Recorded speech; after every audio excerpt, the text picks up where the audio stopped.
Bonsoir, le flash de ce mardi. Compte tenu de l'augmentation de la dette intérieure et extérieure, de nouvelles réformes macroéconomiques du FMI devraient être annoncées demain. Le secrétaire d'État au ministère des Finances, de la Planification économique et du Commerce, Patrick Payette, a fait cette annonce lors d'une conférence de presse à la Banque centrale ce matin. Dans le cadre des mesures visant à réduire la dette du pays, le gouvernement donnera également aux citoyens la possibilité d'échanger leurs bons de trésor à court terme contre des bons de trésor à long terme.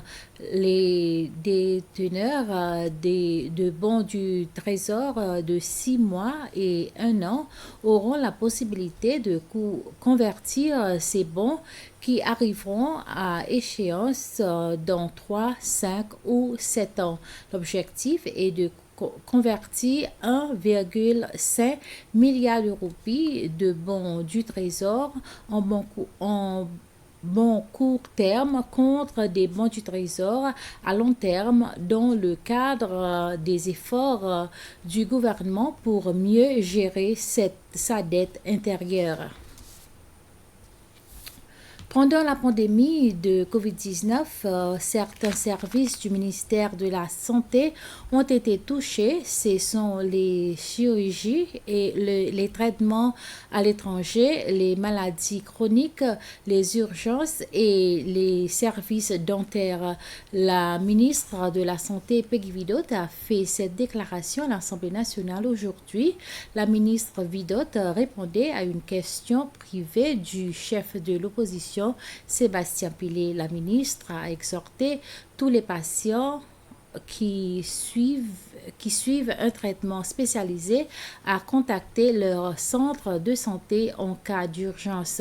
Elle a déclaré que tous les services reviendront à la normale à mesure que la situation de COVID s'améliorera.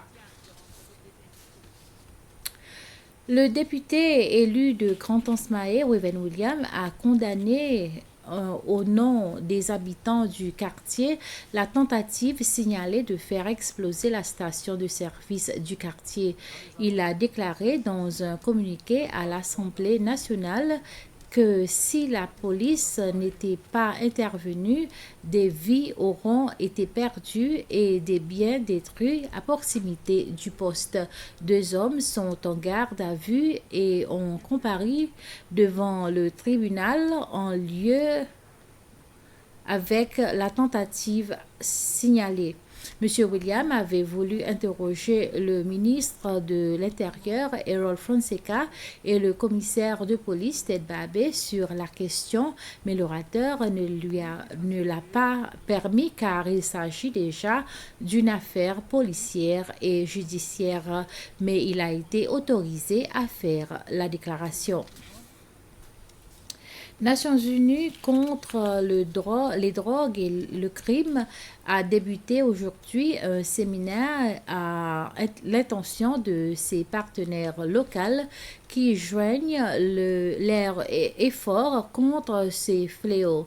Ce séminaire est prévu pour 3 jours. Le but de cette activité est d'évaluer l'efficacité de la loi nationale de 2014 contre le trafic humain et également d'évaluer la coordination entre les partenaires dans le travail d'identification, d'investigation et de poursuite judiciaire de ces cas.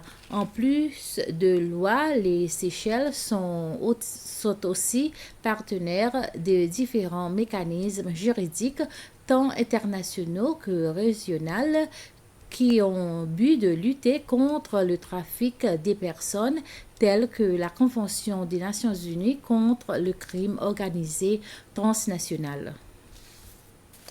Et voilà, c'est la fin de ce flash. Merci de votre attention. Bonne soirée à toutes et à tous.